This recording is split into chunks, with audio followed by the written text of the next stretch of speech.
So,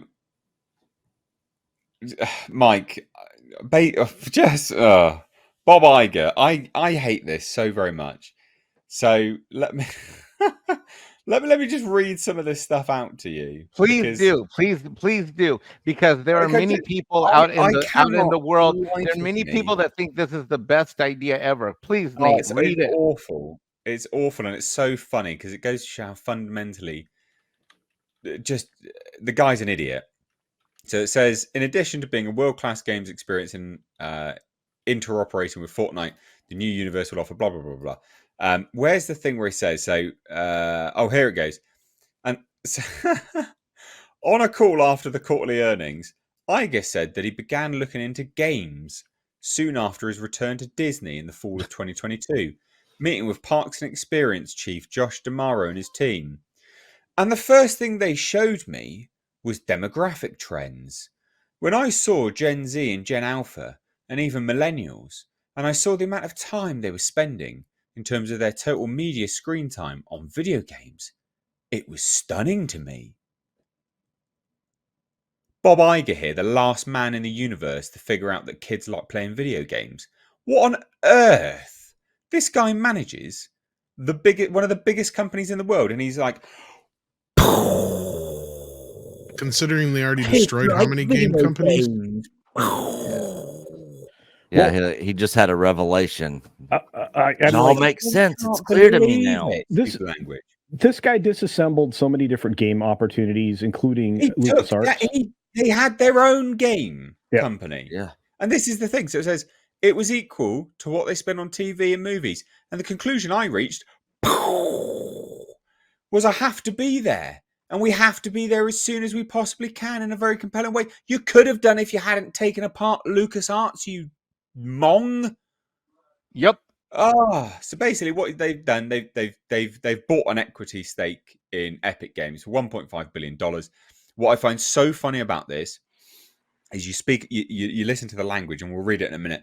The language that they're using, they're basically trying to create their own metaverse. That's actually what they're trying to do. They're trying to create their own metaverse where you can buy crap. And But can I be Gina Carano's character from Star Wars? All of this, all of this in the hopes that Fortnite stays the current thing, which it won't, because I can assure you there are other things that will rise up and take it. These are fads. We're old here. We've seen many fads before. Power World, for instance, that's looking like the next big thing. And he's gone and invested $1.5 billion into this. Sorry, what were we saying, Tom? Do we get to play as Gina Carano's character from Star Wars? Probably not. Probably not. So basically, he met with Tim Sweeney, the guy at Epic, and he says this: we started a discussion about what if we created a gigantic Disney world that could live next to Fortnite and be completely interconnected with it. A world where people could play games that we create, could create their own games, could watch. You can imagine the creation of short form videos, so TikTok, or maybe we even use the platform to actually distribute some of our content. People that could interact with one another is metaverse. And ultimately, some form of shopping as well. Just everything. Literally, we'll shove the kitchen sink in there as well. Obviously, there'll be some there, the opportunities to buy digital goods, but maybe even at some point in physical goods. And I just think that given the demographic trends and given the success of Fortnite, because it's definitely going to stay on top, isn't it?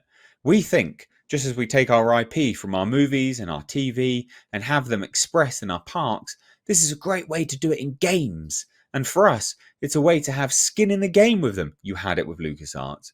The investment strengthens the partnerships because we have skin in the game. Also, we're actually not creating too much risk for the company, $1.5 billion.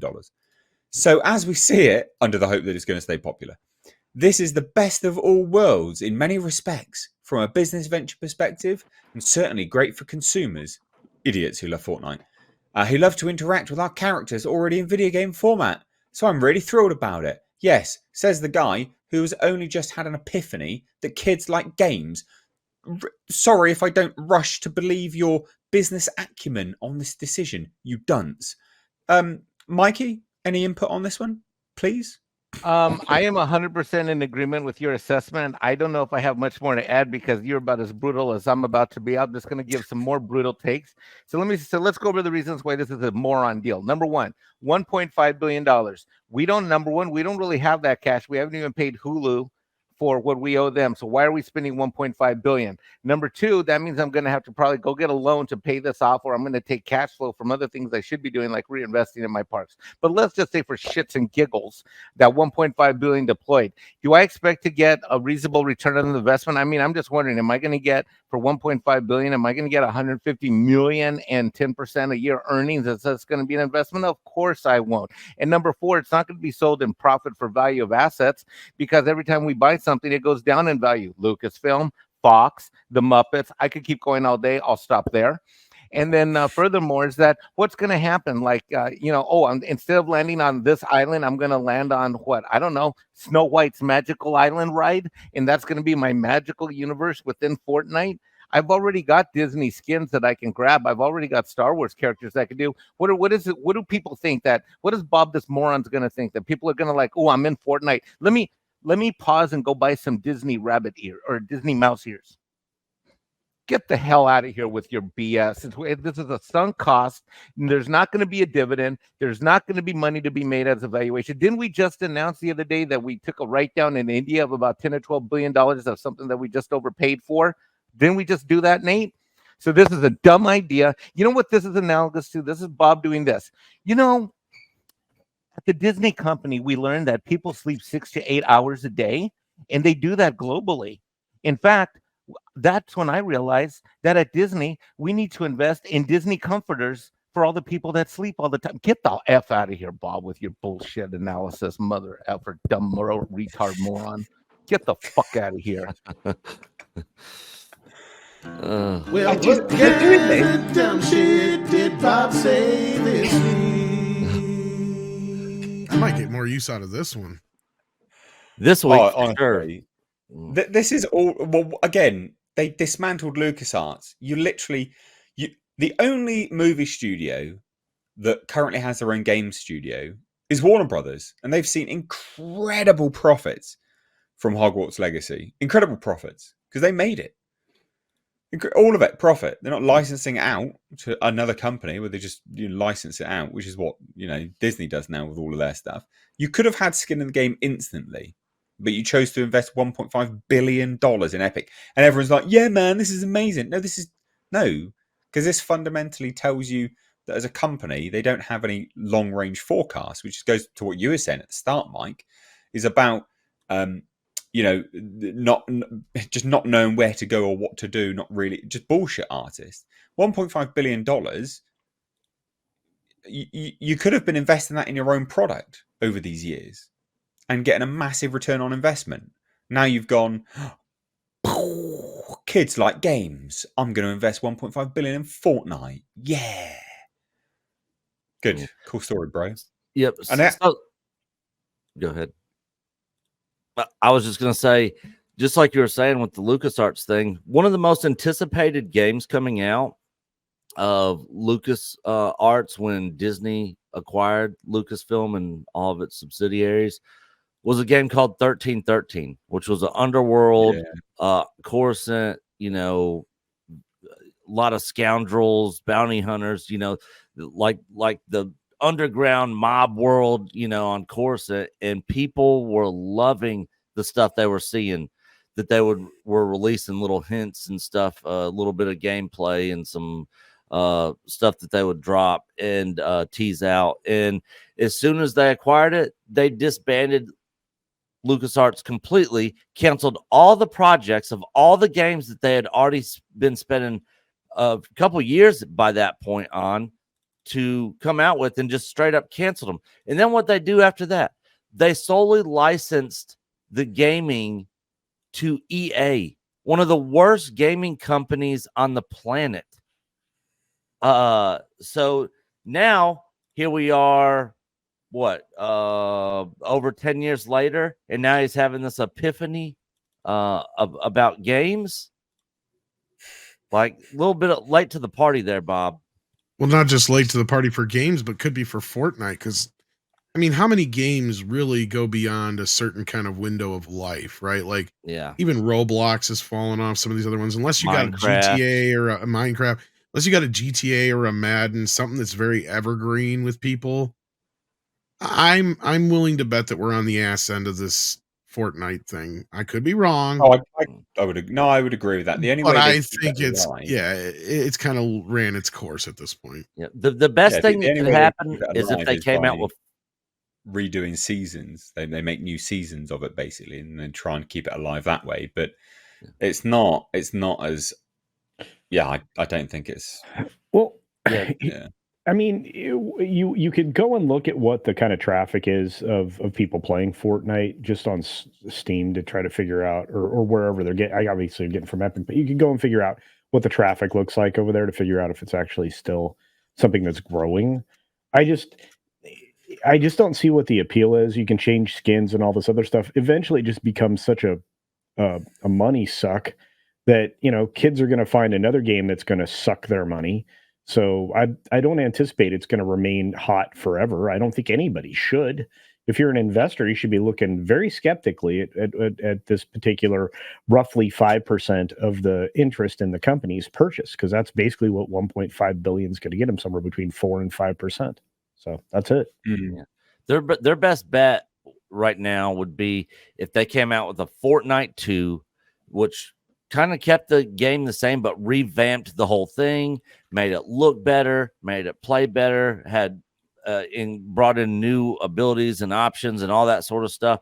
If there was a Fortnite 2 that came out that was bigger and better than the original Fortnite, and they kind of moved into a new direction, that might help. But like Nate said, they pretty much just do seasons. It's the same game, but with different skins and maybe a different map here or there. So, Well, and somebody just brought up Pal World in the chat. That to me sounds like the thing that all the kids are talking about now. Anyway, everybody's moving to it. Yeah, Yeah, just everybody's a moving quick to one, it. because someone made a comment to say, "Oh, hearing middle-aged men talk about Fortnite as a bad investment." Ha ha ha ha ha. Well, I mean, I can look at it from July 2021. Its average monthly players was massive, and it still is massive, by the way. 283 million players a month in July of 2021, right? Average. That's crazy. That's insane. But flash forward to the last 30 days, right? So when it started, 283 million. We are now at 237 million. So when we're talking about we've reached that peak and we're on the decline, we are on the decline. That's So what I actually, mean. Yeah. no, what we're saying is not stupid. You can poke fun at it as much as you like, but the statistics speak volumes alone. 237 million players. Yes, it's still a lot, but what we're trying to tell you is that it's already reached its peak. It is declining, and It's its most expensive to declining. invest in at this point, and you're not going to nearly make as much money as you would have prior to this. My That's the point is we're this: making. if Yeah. I'm Bob Iger and I'm Disney and I got 1.5 billion to spend, why in the flying fuck am I going to spend it on something that's at its peak when I have no guarantees that I'm going to get my 1.5 billion back? I should be, when I invest in something, like if I buy a restaurant or I buy a business, I want to get my cash back in 3 to 5 years. What assurances are there that I'm either going to make 5 to 10% in return on my money, let alone get my cash capital back in 3 to 5 years? This is a stupid ass business decision. I'm not saying Fortnite isn't a popular game. It is. A lot of people are on it, but that doesn't mean jack shit when it comes to whether or not Disney as a company should be spending $1.5 billion, let alone expect that it's going to get it back. Yeah. And to what Mike was just saying, when you buy into like a stock or into an investment and then it peaks and then it's on its way down, you don't buy into it on its way down. You buy when it's at the bottom and you sell when it's at the top. Yeah, you definitely don't buy Disney when it's should have done this a couple years ago. 5 years ago, exactly. Yeah. And then gotten out of this. And to whoever was that made that comment in the chat, I have 8 nieces and nephews that all play video games, and they played the crap out of Fortnite. None of them play that game anymore right now. Not a single one, because I talk to them regularly. And none of them play it. I'm like, are you still playing that Fortnite? No, Well, I'm onto this. I'm playing exactly. this game. And the thing is, go ahead. What I was going to say was interest is waning anyway. top that off with the next big thing that comes around. We've all been kids. We Right. know what kids do. And the next big thing is Power World. It's huge. It's absolutely, it's a behemoth, right? It's basically the next Pokemon. It's absolutely ginormous. And so you've got, the decline of Fortnite and Epic Games, which is in decline at the moment. We can see that on the monthly player base. It's lost 50 million. It's not a small amount. It's quite a lot. And then again, past that was something else which is rising up now. So I think it's a terrible investment decision. And it really boils down to what we were saying at the start, and that was that somebody should have reminded Bob that we already had a LucasArts at home that you destroyed. So why should we buy you into the room? Right? Like, that's what he is right now. It's like, dude, you are so stupid. Do you not hear yourself? Yeah. Like, you literally had one at home. And didn't they have some deal with EA for a while too? Yeah, they did. Yeah. And to so funny, but EA's terrible. You don't want to make deals with EA. And I really don't see Disney adding any value to Fortnite. Sorry. Go ahead, Nick. And to Bill S. Preston in the chat, nobody here is saying that you're completely missing what we're saying here. Nobody's sitting here saying that they don't make any money and who cares if my nieces and nephews stop playing it. We are literally talking about the decline. Nate literally just gave you the declining numbers. That is the point that we're making. On average, it's a lot. Yeah. It's like I was trying to say. It's like you're buying in at the height as it's on the decline. That makes no sense. Like I don't even care if it's. I'm going to go a step further. I don't even care if this shit's growing 5% a month. I still think it's a shitty ass, dumbass way to spend $1.5 billion. Well, that was Disney's money. It is an absolute that was my point. Stupid thing to do. Even if the game activity is increasing 5 to 10% a month, it is still the stupidest ass thing to do with $1.5 billion for this company, this CEO to do this freaking day. Exactly. And that's where my point was. I said it doesn't even really matter because they already had one at home, right? Like you had one already and you didn't do anything with it. You shut it down. Right. And then you had the EA deal, and I don't even know what come of that, if anything good. So, like, at this point, why should we have any confidence in this choice? And again, I could have been wrong. And I even prefaced that with, in the beginning of my original statement was that as far as we know, Fortnite could be evergreen. We don't know at this point, but nothing shows us that yet. And there's only a handful of games where you can point at and go, yes, that's a game that no matter what happens when they bring one out, Call of Duty, Grand Theft Auto, stuff like that. Yes, they're well-known brands. They've been around forever. We brought up other examples like Roblox and Minecraft and a few others that used to be just as popular or even more popular and have fallen off because, as Nate says, kids, not only does their attention spans only last so long, they get older, right? So somebody who was 5 when they started playing Fortnite in 2017, how old do you think they are now? And how much longer do you think they're really going to be playing this thing for? It was the same thing with Roblox before that, and Minecraft, and etc. And Mario is definitely an evergreen one, obviously. I mean, but that's the thing. Down the road, maybe Fortnite might come out with Fortnite 2 and make us completely wrong. But at this point, I see where Mike's coming from. As far as an investment goes, this makes zero fucking sense. Yeah. I mean, they should be paying them for those characters. That's the thing that's stupid. Yeah, that's what I don't understand. You are right there. And one more thing. Do you guys remember Skylanders in Disney Infinity where you could buy the characters, figures, and put them on a little thing and then import them into the game? That was huge. Who's playing that anymore? Nobody. It was for about 10 seconds, and then they were all on clearance. Yeah, exactly. Yeah. And it's going to be the same thing here with this, and as Nate brought up the numbers, you can see that it's in decline. Yeah. And people's argument will be, well, you're paying 1.5 billion to gain access to kids. It sure, fine, but out of a 200+ million player base, how many are in the States? Sounded very wrong. Actually, that's what matters. And also, those kids can't do much. They don't have money. And they're already aware of what Disney is, and they're not watching it. True. Jonas is making a good point here. They did invest in Epic, not Fortnite, but that just takes me back around to my original point, Jonas. And that was you already had one at home with LucasArts. Yeah. Right? Like one of the... he's saying it's bigger than you guys realize. No. So when I read the article out, I'm talking about them specifically trying to create a metaverse which runs parallel to Fortnite, which is actually the wording that they were using. A universe that runs parallel to Fortnite. They singled out Fortnite, actually, very specifically. They're trying to create their own metaverse. No one's interested in metaverse either. These are really, really dumb decisions overall. Yeah, how did metaverse work out for Meta? Yeah, because they're like, oh, it's a place where you can just hang out, and it's really cool. But that still brings me back to my point: was why and who did tried they to do that Epic first? instead of the other way around for the licenses? This makes absolutely no sense. These characters, if Disney was actually worth a shit, it would be the other way around. Yeah.